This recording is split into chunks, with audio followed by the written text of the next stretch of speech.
All right, let's get to the Super Bowl, shall we? The Kansas City Chiefs are champions.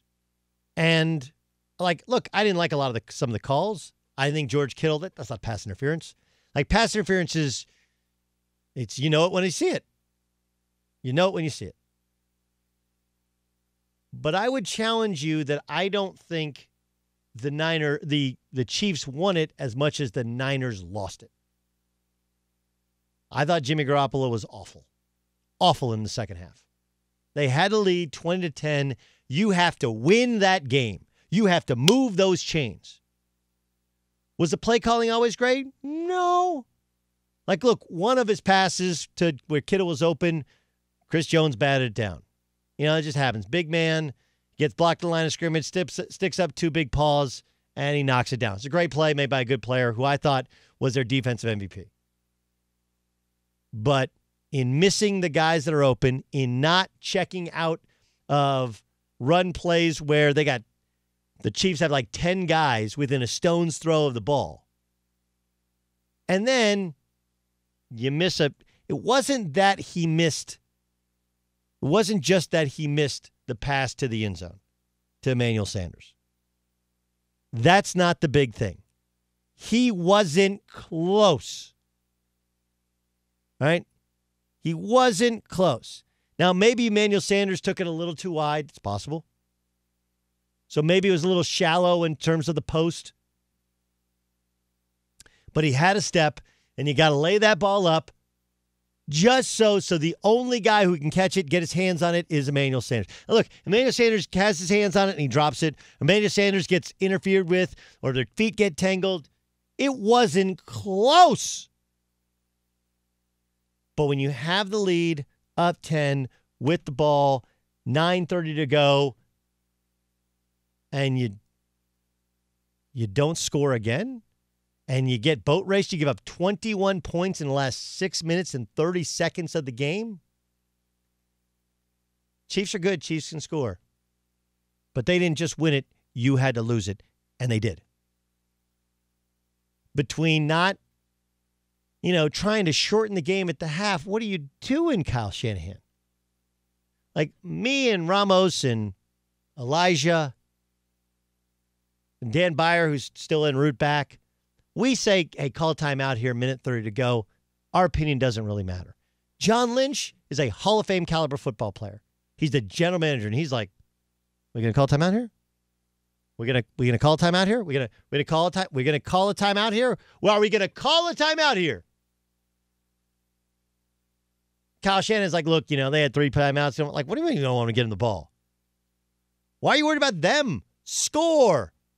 Get up 17. Then you get the ball back to start the half. Oh, now they're down 10 or down 14. That's a wrap. But Jimmy Garoppolo did not display the inner self-confidence to win that game. What made Kobe Bryant great was people talk about the mom mentality and we mistaken it for taking every shot. That wasn't what it was. It was the ability to believe that you're going to make every shot, to put in the work to take all those shots. Right? And when you don't believe in your player is not going to believe in himself. Very few players have that kind of inner self-confidence, inner self-esteem. I read this quote to you about Kobe Bryant that Kobe Bryant had Friday. I have self-doubt. I have insecurity. I have fear of failure. I have nights when I show up at the arena and I'm like, my back hurts, my feet hurt, my knees hurt. I don't have it. I just want to chill. We all have self-doubt. You don't deny it, but you also don't capitulate to it. You embrace it. Patrick Mahomes played well when he wasn't playing well. He didn't have a good game. You can give him the MVP if you want. Damien Williams was the MVP of that team. Or Robert Saleh, who left Richard Sherman on Sherman Island and he got toasted. Right? Maybe that's it. But Mahomes, the throw to Tyreek Hill, I could have thrown that ball. He was wide open. That was all Tyreek Hill, miscommunication, great route combination, and the fastest player in the NFL. He didn't play well, but he played good enough. He was great when greatness was called upon. That is competitive greatness. And Jimmy Garoppolo didn't have it. And his coach didn't believe in him, and so the player didn't believe in himself. That's coaching. That's performance. Was performance anxiety? I don't know. But that, to me, was the story. I don't think the Chiefs simply won it. I think the Niners lost it. You can't have the ball and be dominating the game with 9:30 to go in the fourth quarter with a great pass rush and lose that game and never score again. Here's Kyle Shanahan on having a lead against the Chiefs. That's how that team is. That team doesn't just do it every single drive, but it's a matter of time. And, they got a lot of plays. We didn't convert those third downs there in the fourth quarter. And when you don't convert those third downs and you don't get an explosive run, you end up giving them too many chances. You end up giving up too many chances. Yeah, but that's I get the too many chances, too many possessions. Eventually they're going to score. But you only had 2 possessions in the first half, and then you go turtle in a shell. You know you have to keep scoring. You know they're going to eventually figure it out. You know Tyreek Hill is going to beat you. I don't know how on 3rd and 15 how somebody gets that open. I don't get it. But Kyle Shanahan kind of you go conservative in the middle of the game. One, you don't create enough separation before Mahomes figures it out. And 2, your own player doesn't believe in himself and the team doesn't believe in him. They start rolling their eyes. Whereas when Mahomes throws a pick and he was clearly rattled, that defense is nasty. That's why Aaron Rodgers looked like crap in the first half of the NFC Championship. They're like, man, Aaron Rodgers looked bad. Aaron Rodgers watched. No, the Niners pass rush is ferocious.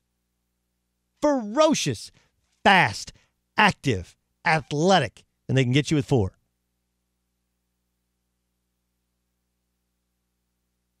But there wasn't a rolling eye. No one jumped off the Mahomes train when he was struggling through 3 quarters. Whereas it only took 2 possessions for Kyle Shanahan to go we got to manage this Garoppolo thing. Look, they're not in that game. They're not competitive in that game if not for Jimmy Garoppolo getting hurt last year. Right? Who are their 2 best players? Deebo Samuel on offense, just a monster, and Nick Bosa on defense. They might have been able to draft Deebo Samuel at the end of the first round or middle of the first round. They wouldn't have taken him there. They only got Nick Bosa because they stunk at the end of the year because Garoppolo got hurt. And those 2 are still under rookie contracts, so they're fine. The offensive line, pretty good. Could be a little bit better. They'll have some contract issues. They already paid Garoppolo, though, so they have cost certainty there. But there are certain things that trust is a really, really hard thing to rebuild. Trust. Right? It's a hard thing to rebuild in any relationship. And trust isn't something you can say, hey, trust me. Right? Trust is something that you have to display. And when they could have gotten the ball back with 1:30 and change, if they called timeout, they didn't. And then they get it back and run the football and seem to have no desire to speed things up the first 2 plays. You're sitting there going, this is Blake Bortles' AFC Championship game. Do you guys remember that? Let me jog your memory. This goes back 2 AFC Championship games ago. It's hard to remember, but Blake Bortles actually threw for 4,000 yards that year. They had just beaten the Pittsburgh Steelers on the road, and he played maybe the best game of his life. They're leading the New England Patriots on the road. They get the ball back with 58, 59 seconds to go, and they take a knee and go to the locker room. And everybody said then they don't trust Blake Bortles. Because if you go no huddle, right, you run the ball in the first play, really, to start the clock running so that you don't give any time back. But you go no huddle, you're going to have a pretty good chance to get at least 1, if not 2 first downs. Now, you do run the risk of giving Kansas City the ball back, and you were getting it to half. I understand all that, and that's what, but it's not how Kyle Shanahan can take it how Kyle Shanahan wants to take it. The rest of us are like, oh, well, he doesn't trust Garoppolo. Here's Kyle Shanahan on not using timeouts at the end of the first half. They had 3 timeouts. It was 10-10. The last thing we were going to do was allow them to get the ball with 3 timeouts, especially with their quarterback and offensive speed. To go in there and score before half felt real good. 10-10, especially with us starting with the ball. Yeah, that doesn't make any sense. You only had 2 possessions before that. You get the ball in your 3rd possession. You're like, let's take a knee? What are we doing here? Well, they had their timeouts. Why are you worried about them? You can say whatever you want to say. We all know you don't trust Jimmy Garoppolo. And look, this is coming from a guy who tried to convince the world, like, I think they might actually try. No, they didn't. And you know why? Because he did a Garoppolo in the first half with that interception, which I'm not actually sure he had both feet in bounds. You guys think? Because remember, he didn't secure the ball. By the time he secured the ball, it looked like his left foot up. But whatever. Had he stayed in bounds, he's still running. Right? Was that Breland who got the interception? Played a really good game. Got hurt, came back in. Anyway, look, everyone's like, that's Garoppolo, throw it to the other team. But I don't know how you repair that relationship. This is Wilson versus the Legion of Boom. But as much attention as we pay to the quarterback, can I point out that Mahomes, by anyone's estimation, wasn't great. I don't even think he was up to his own caliber of being good. He hit Tyreek Hill on that big 3rd and 15. It was a great play. Tyreek Hill was open by 10 yards, and he underthrew him. The Sammy Watkins throw was a good throw. Good throw.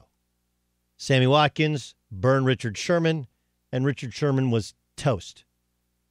Somewhere Darrelle Revis was cracking up, right?